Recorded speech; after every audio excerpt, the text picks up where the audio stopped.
Welcome back. As we mentioned, there will also be Democratic primaries in Connecticut tomorrow. But unlike what we've seen in other races, this fight isn't over ideology, but rather it's about generational change.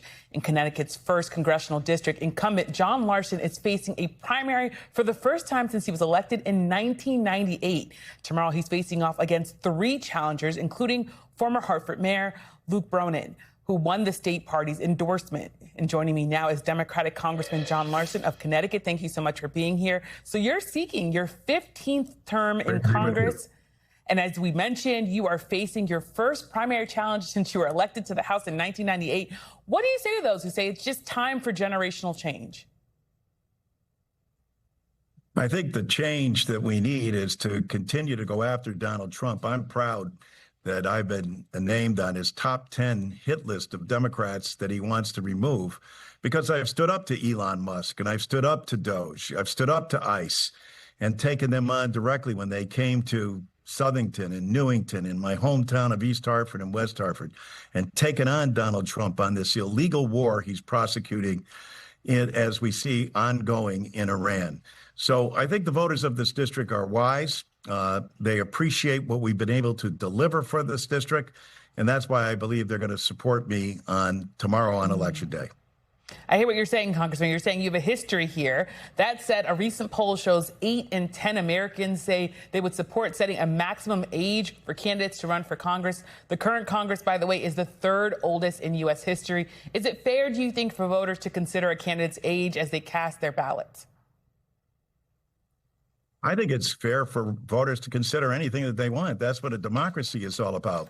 But they also consider what you're able to deliver for your district and whether or not you're the person that they need in this crisis. We're in the middle of a crisis that we have to address ongoing and now. It's not going to wait for the primary. It's not going to wait for November. We have to take on Donald Trump every single day. And I have a record of doing that. And I'm running on a record. Every year that I've run for office, it's based not only on your record, but what you're currently doing now and what's your vision for the future. And my vision for the future is also protecting and saving Social Security, which is vitally important to all 300 million Americans plus. And that's why I think the people of this district know what I've been able to do, trust in me to keep on delivering for this district, and know that that makes a big difference in their lives. Yeah. Well, you're talking about support. You do have the endorsements of key leaders in Washington, including Leader Jeffries in Connecticut's congressional delegation. But your opponent, Luke Bronin, received the Democratic Party endorsement at the district convention. Do you think that's a sign that delegates endorsement of the Working Families Party? Can I just ask you, though, do you think that endorsement shows that local leaders and delegates are looking for change?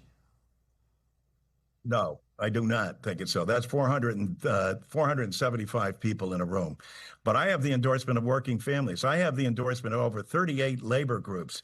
I have the endorsement of more elected officials, every sitting member in the congressional delegation, because they understand what I've been able to deliver. They understand that they're able to work with me, and they understand what I've been able to accomplish on their behalf. Luke Bronin has no record. I'm running on a record of accomplishment and achievement.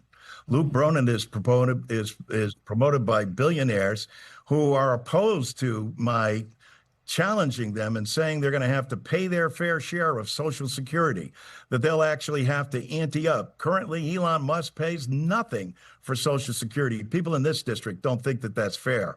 Those are the individuals that are supporting Luke Bronin. I'll stand with the people and the working families of this district who know what I'm able to deliver.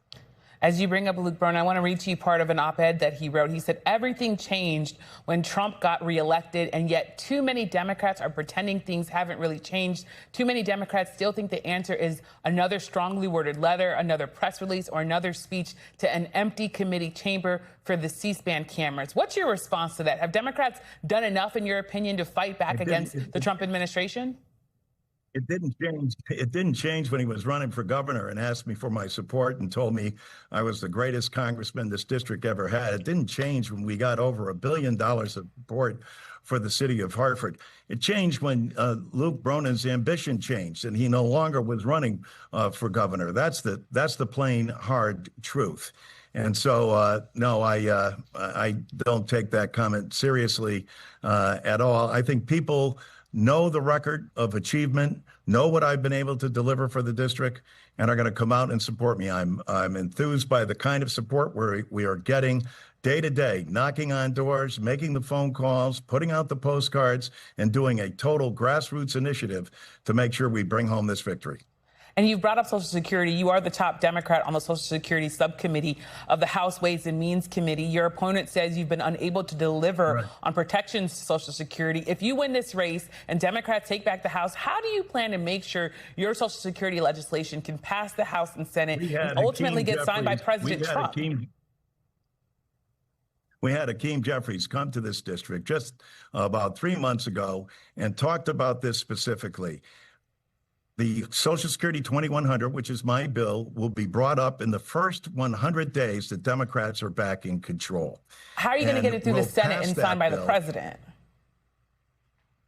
How will we get it through the Senate? Once Americans start to vote, once people see what's in there, once you know that your Social Security is going to be increased overall, once you know that you're a woman and you've been getting below poverty level checks from Social Security, and that's going to change.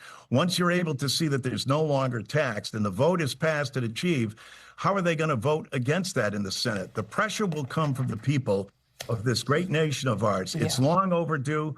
All the major groups, the working families, Social Security networks, all across this country, all support this endeavor. It's long overdue. It's been more than 50 years since we've enhanced Social Security.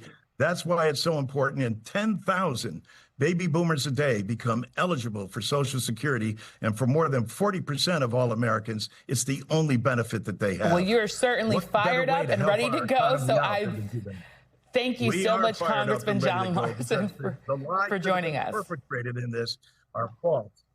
Yes. Well, thank you so much. I really appreciate you coming on the program.